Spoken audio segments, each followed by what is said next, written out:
What if the electric vehicle boom you've been hearing about isn't quite the runaway train we thought it was? Stick around. The story just got more complex. Sadly, the warnings from General Motors and Ford Motor Company that EV sales would hit turbulence aren't looking out of touch. They're increasingly looking prescient. In the United States, the market for fully electric vehicles has hit an abrupt slowdown, and the numbers are hard to ignore.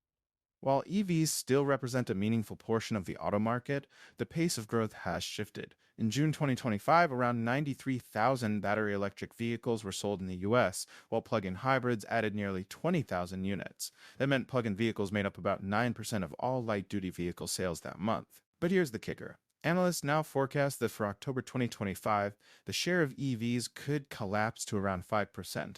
That drop from a double-digit share to mid-single digits marks a serious recalibration in the market. To broaden the lens, globally EV sales are still climbing. More than 360,000 electric cars were sold in the US during the first 3 months of 2025, about 10% more than the same period in 2024. And worldwide, EV sales reached nearly 18 million units in 2024, with projections showing over 21 million in 2025. So the global trend remains strong even as the US market slows down.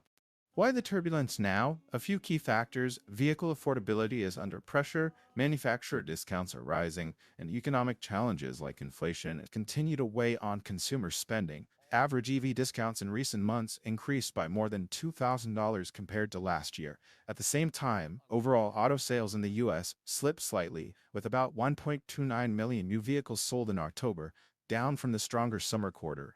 Amid the slowdown, there is one outlier, Tesla. While Tesla's U.S. registrations have seen some regional dips, the company delivered record global results in the third quarter of 2025, producing over 440,000 vehicles and delivering nearly 500,000. That shows Tesla's global reach and scale continue to give it a powerful advantage, even when the market cools. So yes, I still believe that electric vehicles will one day account for 100% of car sales in the US, but right now, that milestone feels further away. The market isn't collapsing, it's simply adjusting. The era of explosive growth is giving way to a more measured phase defined by cost challenges, infrastructure limits, and evolving consumer preferences. Here's the takeaway. Growth isn't dead, it's taking a breather. EV makers now have to prove they can thrive in a tougher environment. Buyers care more than ever about price, range, and trust in the brand, and hybrids will stay in the mix longer than many expected. If you're tracking where the EV market is heading, what's cooling, what's still rising, and what that means for car buyers, make sure to hit subscribe for more updates.